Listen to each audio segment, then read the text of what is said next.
जय श्री राम दोस्तों। आज मैं आपके लिए कहानी लेकर आई हूँ जिसका नाम है अफवाहों पर यकीन। एक बार की बात है, एक गांव में एक धोबी रहता था। उसका नाम धनी था।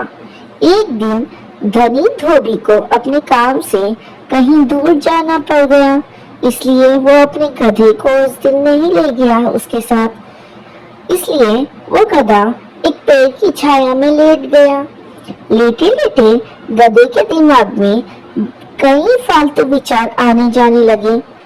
वो सोचने लगा, यदि धरती फट जाए तो मेरा क्या होगा। ऐसे उल्टे सीधे विचारों के बीच उसे नींद आ गई कि उसी समय जोर के धमाके की आवाज आई। नींद में तो था ही वो गधा। वो नींद में ही भागने लगा और जोर जोर से चिल्लाने लगा, भागो भागो, धरती फट रही है। गधे भाई, क्यों भाग रहे हो? भागते भागते ही गधा चिल्लाया, देखते नहीं क्या कि धरती फट रही है? जान प्यारी है तो तुम भी यहाँ से कहीं दूर भाग जाओ। उन दोनों को भागता देख अन्य जानवरों ने भी भागने का कारण पूछा एवं जवाब सुन के इनके पीछे भागने लगे।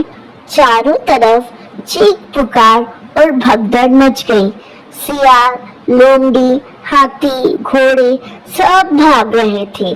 शेर अपनी गुफा में चैन की नींद सो रहा था। शोरगुल सुन वो बाहर निकला और दहाड़कर इस भगदड़ का कारण पूछा। तब किसी ने कहा, महाराज, धरती फट रही है, आप भी भागकर अपनी जान बचाइए। बंदर ने बड़े सयाने ढंग से कहा, किसने बताया तुम्हें? शेर ने जानवरों के झुंड पर नजर घुमाते हुए पूछा। सब जानवर एक दूसरे का मुंह ताकने लगे। मुझे तो लोमड़ी ने बताया, हाथी बोला, और लोमड़ी को घोड़े ने बताया था। पूछते पूछते बात गधे तक पहुंची। उसी ने तो इसकी शुरुआत की थी। तुम्हें कैसे पता चला? शेर ने गधे से पूछा। गधा थोड़ा घबराया, फिर हिम्मत करके बोला, मैंने अपने कानों से धरती फटने की आवाज सुनी है महाराज। गधे ने कुछ हकलाते हुए उत्तर दिया। शेर ने कहा, ठीक है, मुझे तुम वहां ले चलो।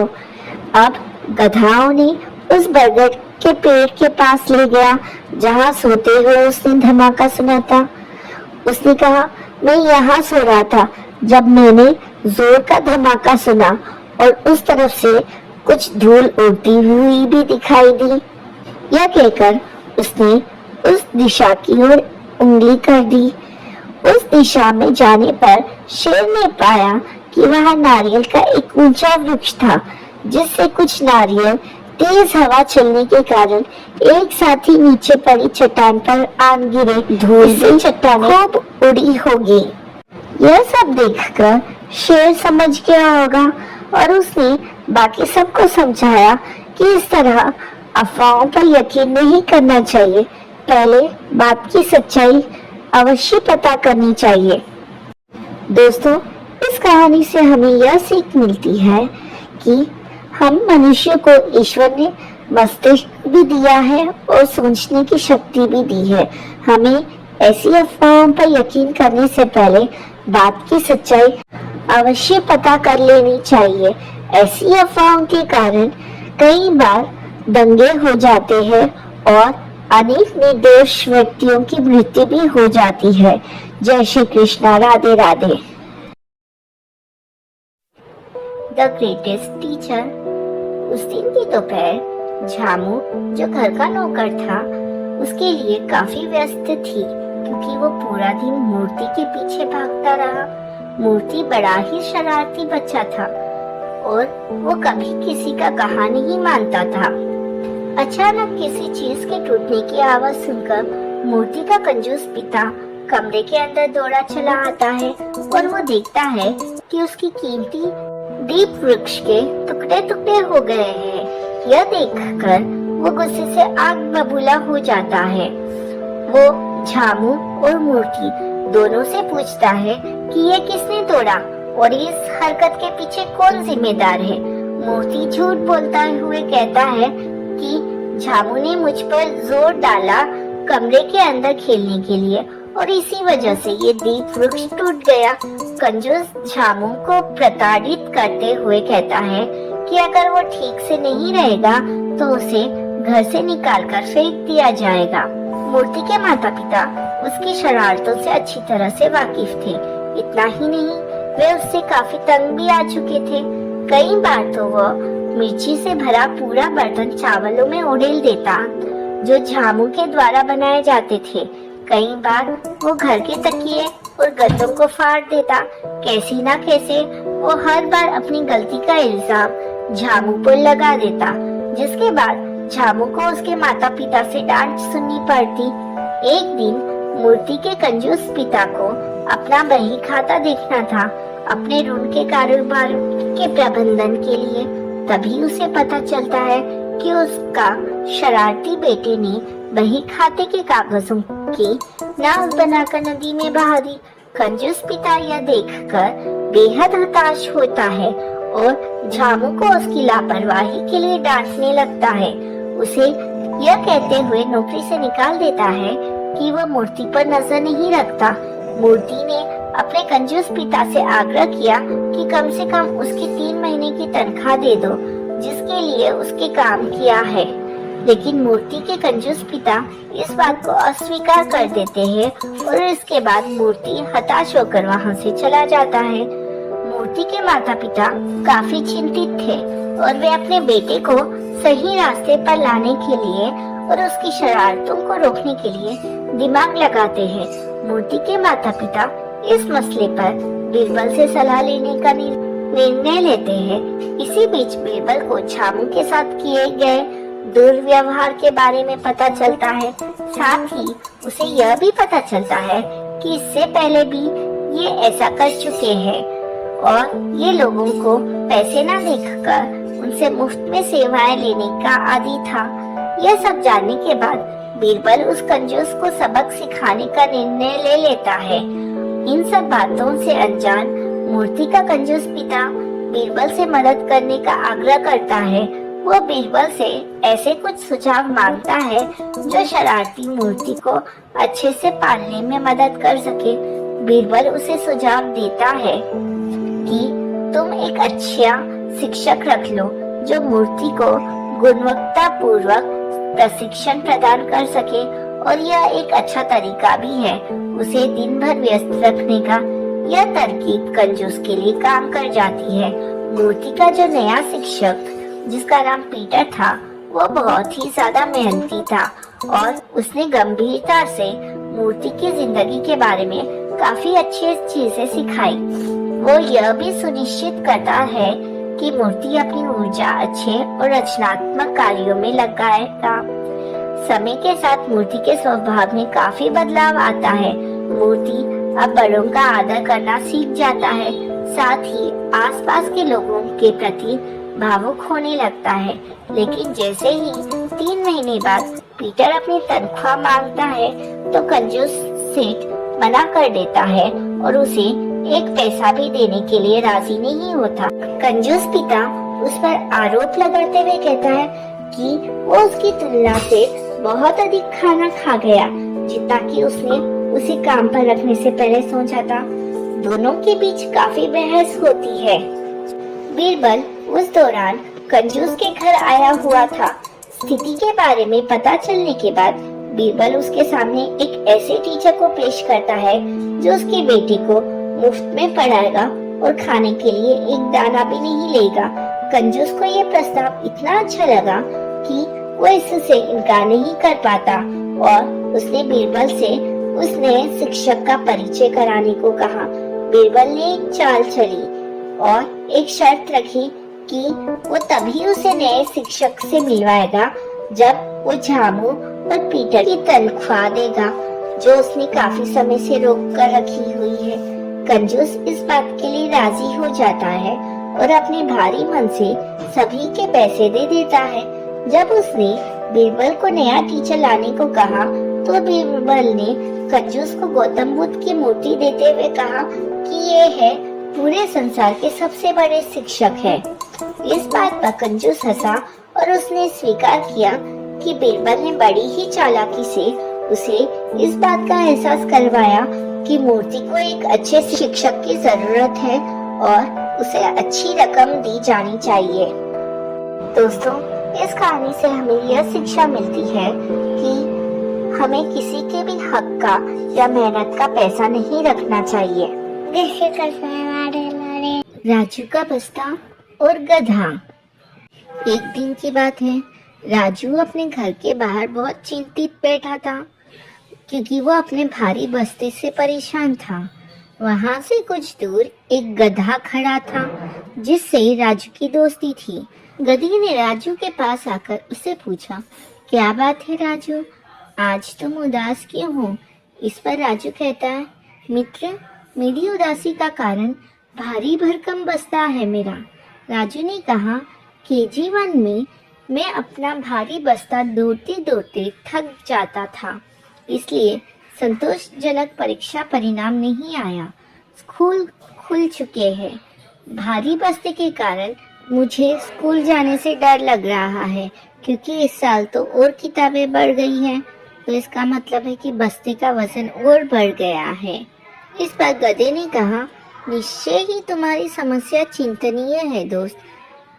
आज जमाना कितना बदल गया है, नन्ही सी जान पर ढेरों किताबों का बोझ है। इस शिक्षा व्यवस्था से क्या खाक बच्चे विकास कर सकेंगे? मेरे जमाने में तो पहले दूसरे तक मात्र 1-2 पुस्तकें लगी थी। स्लेट और लकड़ी की पाती से काम चलता था। हम लोग उछलते कूदते स्कूल जाते और खुशी खुशी घर लौटते थे। मेरे साथ के कई लड़के आज बड़े बड़े अधिकारी हैं। मैं भी कुछ बन जाता, लेकिन मेरे बापू ने मुझे 5वीं से आगे पढ़ाया नहीं और एक व्यापारी के यहाँ काम पर लगा दिया। तब से बराबर बोझ ढो रहा हूँ। तुम चिंता मत करो, आज से तुम्हारा बस्ते का वजन मैं ढो सकता हूँ। जब मैं दूसरों का ढो सकता हूँ तो क्या तुम्हारा नहीं ढो सकता? यह बात सुनकर राजू ने खिलखिलाकर पूछा, तुम मेरा बस्ता अपनी पीठ पर रख कर चल सकोगे क्या? चलना ही पड़ेगा ताकि बस्ते का बोझ बढ़ाने वालों को कुछ तो अक्ल आए। यह कहकर गधा जोर जोर से हंसा और डींचू डींचू करता हुआ खेल के मैदान की ओर भागा। उसके पीछे पीछे राजू ने भी दौड़ लगा दी। अब स्कूल खुल गए। राजू भारी भरकम बस्ता पीठ पर लाद कर स्कूल चला। रास्ते में गधे ने उसका इंतजार करते हुए खड़ा हुआ था। बोला, लो राजू, बस्ता मेरी पीठ पर बांध दो। राजू की देखा देखी स्कूल के अन्य छात्रों ने भी गधों से दोस्ती कर ली। अब धीरे धीरे सारे छात्र गधों पर अपना बस्ता रखकर स्कूल जाने लगे। शहर के लोग सुबह सुबह यह नजारा देखकर खूब हंसने लगे। दोस्तों, इस कहानी से हमें यह सीख मिलती है कि समस्याओं का हल खोजने में रचनात्मकता और दोस्ती की भूमिका महत्वपूर्ण होती है। जब हम मिलकर काम करते हैं तो कठिनाइयों का समाधान भी मजेदार बन सकता है। जय श्री कृष्णा, राधे राधे। जय श्री कृष्णा दोस्तों। गडरिये की समझदारी। आबा नगरी इलाके में दूर दूर तक फैला एक विशाल जंगल था। अरावली की सुरमय पहाड़ियों से घिरा यह स्थल नाना प्रकार के पशु पक्षियों की किलकारियों से दिन भर गूंजता रहता था। सुदूर क्षेत्रों से कई मन भावन पक्षी यहाँ मौसम के अनुसार आते थे। जंगल के स्वच्छंद वातावरण में विचरण करते और लौट जाते थे। जंगल के मध्य में स्थित विशाल सरोवर में जल क्रीड़ा करते पक्षियों को देखकर प्रकृति स्वयं आनंदित हो उठती थी। स्वतंत्रता के शंखनाद से वातावरण गूंज उठता था। लेकिन कुछ समय बाद शिकारियों की नजर इस जंगल पर पड़ी। वो शिकारियों ने जंगल के आसपास अपना डेरा बना लिया। उन्होंने पक्षियों को पकड़ना और उन्हें बेचने का धंधा बना लिया। शिकारियों के आगमन से पक्षियों की संख्या धीरे धीरे घटने लगी, जिससे पूरे राज्य में अकाल और संकट छा गया। सूरज जब पक्षियों की चहचहाहट सुनकर उगता था, ने उगना बंद कर दिया। चारों ओर अंधेरा ही अंधेरा छा गया। पेड़ पौधे मुरझा गए और सारी हरियाली नष्ट हो गई। सरोवर सूख गया। हरियाली के बिना वर्षा ने भी अपना मार्ग बदल दिया। जंगल के आसपास के संपूर्ण क्षेत्र में काल की स्थिति छा गई। खेती और काम धंधे सभी चौपट हो गए। भूख और प्यास से त्रस्त लोगों ने दूसरे राज्य में जाना शुरू कर दिया। पूरे राज्य में हाहाकार मच गया। राजा और प्रजा भी दुखी हुए इस कारण। राजा ने घर घर जाकर जनता से प्रार्थना की कि इस संकट की घड़ी में वे लोग अपने विवेक से काम ले और प्रकृति के इस कोप का हल ढूंढने में मदद करें। राजा ने भी संपूर्ण राज्य एवं आसपास के इलाके में यह घोषणा करवा दी कि जो भी इस संकट से राज्य को मुक्त करवाएगा उसे महामंत्री बनाया जाएगा। उसी गांव में एक गडरिया जिसका नाम भीमसेन था, वो भी रहता था। उसने राजा की घोषणा सुनी। भीमसेन भेड़ें चराता था पर था बुद्धिमान। जंगल में भेड़ें चराते चराते वो पक्षियों की भाषा का भी ज्ञाता हो गया था। वो पक्षियों की भाषा समझता और उनकी भाषा बोलकर वापस समझा भी सकता था दूसरे लोगों को। अकाल पड़ने से उसका भेड़ चराने का धंधा भी चौपट हो गया। एक दिन भीमसेन गांव की एक गली से गुजर रहा था। उसकी नजर पिंजरे में कैद पक्षियों के एक जोड़े पर पड़ी। दोनों पक्षी आपस में बतिया रहे थे। भीमसेन उनके नजदीक जाकर बैठ गया और उनकी बातचीत सुनने लगा। दोनों पक्षी आपस में अपने पुराने और सुखद दिनों को याद करके आंसू बहा रहे थे और वो दोनों दुष्ट शिकारियों को कोस रहे थे तथा प्रकृति के इस कोप का मुख्य कारण उन शिकारियों को ही बता रहे थे। भीमसेन को सारा मामला समझ में आ गया। वह तत्काल राजा के पास गया और उसने उन्हें सारी बात समझाई। राजा ने भी उसी समय सिपाही भेजकर सभी शिकारियों को कैद कर लिया और उन्हें मृत्यु दंड दिया। भीमसेन की योजना अनुसार राजा ने पूरे राज्य में यह घोषणा करवाई कि राज्य में आई इस विपदा का हल खोज लिया गया है। जिस किसी भी घर में पिंजरों में पक्षी कैद है वे उन्हें लेकर राजमहल आ जाएं। सभी लोग कौतूहलवश राजमहल में आ गए और पिंजरे लेकर चल पड़े। देखते ही देखते पिंजरों में कैद हजारों पक्षी वहां इकट्ठा हो गए। भीमसेन ने सभी पक्षियों को उनकी भाषा में सारी बात समझाते हुए आजाद कर दिया। सभी पक्षी चहकते हुए उड़ चले। पक्षियों की चहचहाहट सुनकर सूरज वापस उग गया। आकाश में बादल उमड़ पड़े और बरसात भी होने लगी। कुम्हलाए हुए पेड़ पौधे फिर से जी उठे। पूरे राज्य में हर्ष की लहर दौड़ पड़ी। राजा ने भीमसेन को महामंत्री बनाने की घोषणा की। सारी प्रजा महामंत्री भीमसेन की जय जयकार कर उठी। दोस्तों, इस कहानी से हमें यह सीख मिलती है कि सच्ची समझदारी और साहस से कठिन समस्याओं का भी समाधान संभव है। भीमसेन ने अपनी विशेषता और बुद्धिमत्ता से राज्य को संकट से उबार लिया, जिससे यह साबित हुआ कि छोटे लोग भी बड़े बदलाव ला सकते हैं। जय श्री कृष्णा। राधे राधे। चतुर खरगोश। एक बार की बात है, एक जंगल में एक खरगोश रहता था। सर्दियों के दिन थे। खरगोश का गाजर खाने का बहुत मन था।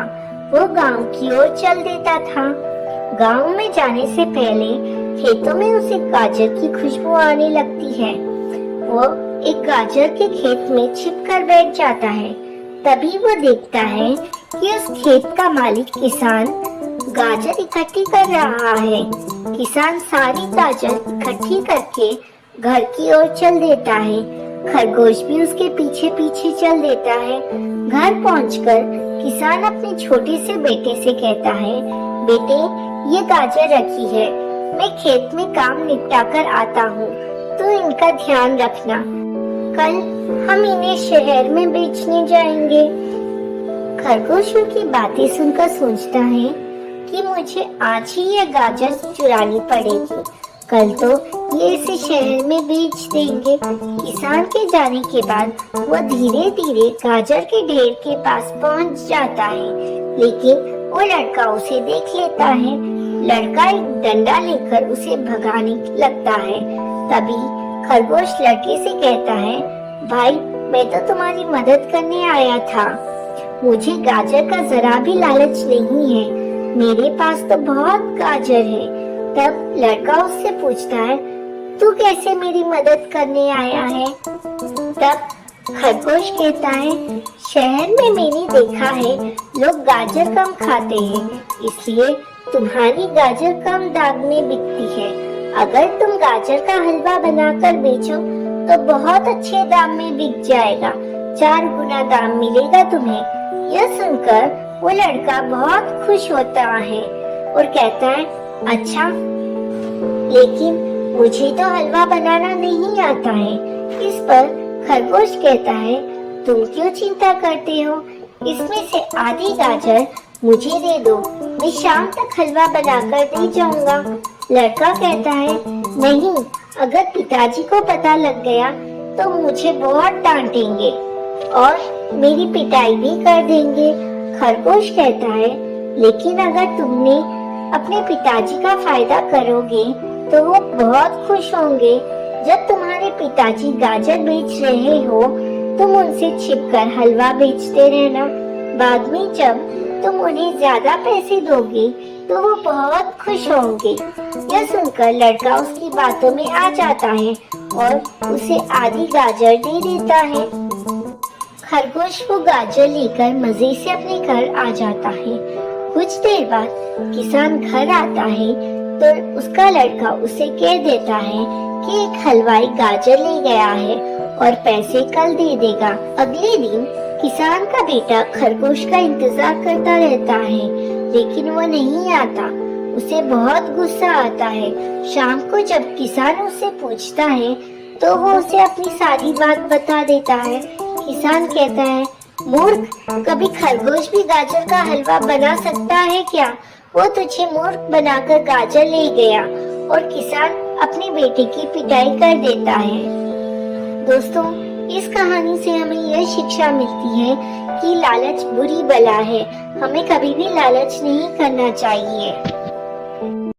हिरन और कछुआ। नंदनवन में 2 प्रकार के जानवर थे। शेर, चीता आदि मांसाहारी थे। हिरन, नीलगाय, खरगोश, कछुआ आदि शाकाहारी वन्य प्राणी थे। दोनों वर्गों के प्राणी एक दूसरे से अलग अलग रहते थे। शाकाहारी जानवरों में परस्पर अच्छी मित्रता थी। एक बार एक हिरन तालाब पर पानी पीने आई। यहाँ एक कछुआ भी रहता था। हिरन ने कछुए को सोता देखकर कहा, मैंने कहानी सुनी है कि तुमने खरगोश को दौड़ में हरा दिया था, क्यों ना एक बार हमारी तुम्हारी एक दौड़ हो जाए। कछुए का कोई इरादा हिरन का प्रतियोगी बनने का नहीं था, पर उस हिरन की शेखी बर्दाश्त नहीं हुई उसे। उसने अपनी कमजोरी जानते हुए भी चुनौती स्वीकार कर ली। सभी शाकाहारी जानवर कछुए और हिरन की दौड़ का मजा लेने के लिए अगले दिन तालाब के किनारे एकत्र हो गए। बंदर को रेफरी बनाया गया। बंदर ने चिल्लाकर खों खों की आवाज लगाई और दौड़ शुरू हो गई। उसी समय जंगल के शिकारियों का एक समूह आया हुआ था। हिरन अभी भागकर थोड़ी दूर ही पहुंचा था कि शिकारी ने उसे देख लिया। उसने हिरन का पीछा किया और निशाना लगाकर बंदूक चला दी। गोली हिरन के पैर में लगी। वह भागकर एक घनी झाड़ी में छिप गया। शिकारी निराश होकर जंगल से लौट गया। कुछ दिन बाद पैर का घाव ठीक हो गया और हिरन की भेंट फिर से कछुए से हुई। हिरन ने पूछा, मैं इतना तेज भागता हूँ, फिर भी मुझे इतनी गहरी चोट लग गई। तुम इतने धीरे चलते हो, फिर भी बच गए, ऐसा कैसे हुआ? कछुए ने उत्तर दिया, मैंने कुछ नहीं किया। जैसे ही मैंने शिकारियों को देखा, मैंने अपने पैर अंदर सिकोड़ लिए और चुपचाप एक जगह रुक गया। मेरी मोटी खाल के अतिरिक्त शिकारियों को कुछ भी चलता हुआ नहीं दिखाई पड़ा। हिरन को सुनाते हुए कछुए ने अपनी बात जारी रखी। प्रकृति ने तुझे तेज दौड़ने की शक्ति दी ताकि तुम अपनी रक्षा कर सको। दूसरे जानवरों को भी प्रकृति ने अपनी रक्षा के लिए अनेक प्रकार की व्यवस्था की है। किसी को भी अपनी शक्ति का अहंकार नहीं करना चाहिए। बात तो ठीक है, सोचता हुआ हिरन तेजी से दौड़कर अपने झुंड में जा मिला। दोस्तों, इस कहानी से हमें यह सीख मिलती है कि हमें कभी भी अपनी अच्छाई और अपनी ताकत पर घमंड नहीं करना चाहिए। अंधों की सूची। एक बार की बात है, एक बार राजा मानसिंह ने राज्य में अंधे लोगों को भीख देने का फैसला किया। यह सुनिश्चित करने के लिए कि कोई अंधा व्यक्ति भीख लेने से ना छूट जाए, राजा मानसिंह ने अपने लोगों से राज्य के सभी अंधे लोगों की सूची बनाने को कहते हैं।